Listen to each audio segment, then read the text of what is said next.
കഴിഞ്ഞ 10 വർഷത്തിനിടയിൽ ഇന്ത്യയിൽ പ്രതിദിനം ശരാശരി 25 സർക്കാർ സ്കൂളുകൾ വീതം അടച്ചുപൂട്ടിയതായുള്ള നീതി ആയോഗിന്റെ റിപ്പോർട്ടാണ് പുറത്തു വന്നിരിക്കുന്നത്.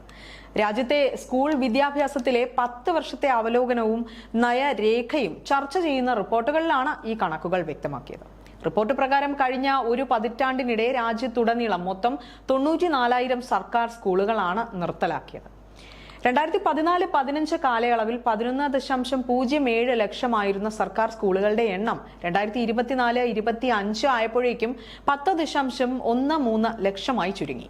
ഇതേ കാലയളവിൽ സർക്കാർ എയ്ഡഡ് സ്കൂളുകളുടെ എണ്ണവും 83,000-ൽ നിന്ന് 79,000-ലേക്ക് താഴ്ന്നു. സ്കൂളുകളുടെ എണ്ണത്തിൽ മാത്രമല്ല, വിദ്യാർത്ഥികളുടെ പ്രവേശനത്തിലും വലിയ കുറവാണ് രേഖപ്പെടുത്തിയിരിക്കുന്നത്. സർക്കാർ സ്കൂളുകളിൽ മാത്രം 2.26 കോടി വിദ്യാർത്ഥികൾ കുറഞ്ഞു.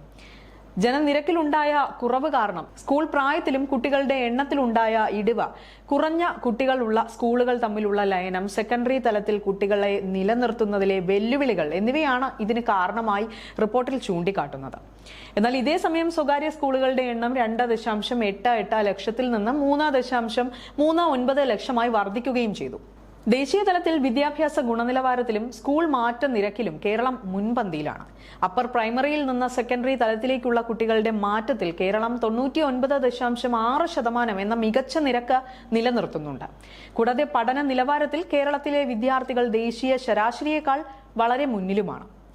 കൊഴിഞ്ഞുപോക്ക് സംസ്ഥാനത്തെ പൊതുവിദ്യാലയങ്ങൾ നേരിടുന്ന പ്രധാന ഭീഷണിയായി തുടരുന്നു എന്നതാണ് വാസ്തവം. 2024-25 അധ്യയന വർഷം 2,914 വിദ്യാർത്ഥികൾ കേരളത്തിൽ പഠനം നിർത്തിയതായാണ് പൊതുവിദ്യാഭ്യാസ വകുപ്പിന്റെ കണക്കുകൾ. ഇതിൽ 24.16% കുട്ടികളും പഠനത്തിൽ താല്പര്യമില്ലാത്തതുകൊണ്ട് സ്കൂൾ ഉപേക്ഷിച്ചവരാണ്. താല്പര്യക്കുറവ് മൂലം പഠനം നിർത്തിയവർ വയനാട് ജില്ലയിലാണ് കൂടുതലായി ഉള്ളത്. പൊതുവിദ്യാഭ്യാസ വകുപ്പ് പറയുന്ന കൊഴിഞ്ഞുപോക്കിന്റെ കാരണങ്ങളും പലതാണ്. അതിഥി തൊഴിലാളികളുടെ മക്കളായുള്ളവരിൽ 1,070 പേരാണ് പഠനം നിർത്തിയത്. മാതാപിതാക്കളുടെ ജോലി സ്ഥല മാറ്റവും സ്വന്തം നാട്ടിലേക്കുള്ള മടക്കവുമാണ് ഇതിന് കാരണം. എറണാകുളം ജില്ലയിലാണ് ഇത്തരം സംഭവങ്ങൾ കൂടുതലായും റിപ്പോർട്ട് ചെയ്യപ്പെട്ടത്. സാമൂഹിക പ്രശ്നങ്ങളായ ലഹരി ഉപയോഗം, മൊബൈൽ ഫോൺ ആസക്തി, ചെറുപ്രായത്തിലുള്ള വിവാഹം, അതിക്രമങ്ങൾ എന്നിവയും കൊഴിഞ്ഞുപോക്കിന് കാരണമായി പറയുന്നുണ്ട്.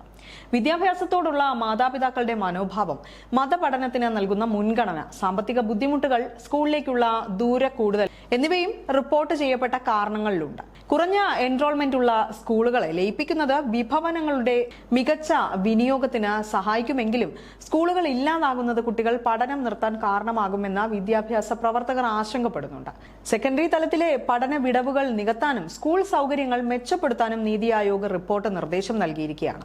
സ്കൂൾ കോംപ്ലക്സുകൾ രൂപീകരിക്കുക, ഡിജിറ്റൽ അടിസ്ഥാന സൗകര്യങ്ങൾ വികസിപ്പിക്കുക, അധ്യാപകരുടെ കാര്യക്ഷമത വർദ്ധിപ്പിക്കുക തുടങ്ങിയ ശുപാർശകളാണ് ഗുണനിലവാരം ഉയർത്താനായി റിപ്പോർട്ട് മുന്നോട്ട് വയ്ക്കുന്നത്.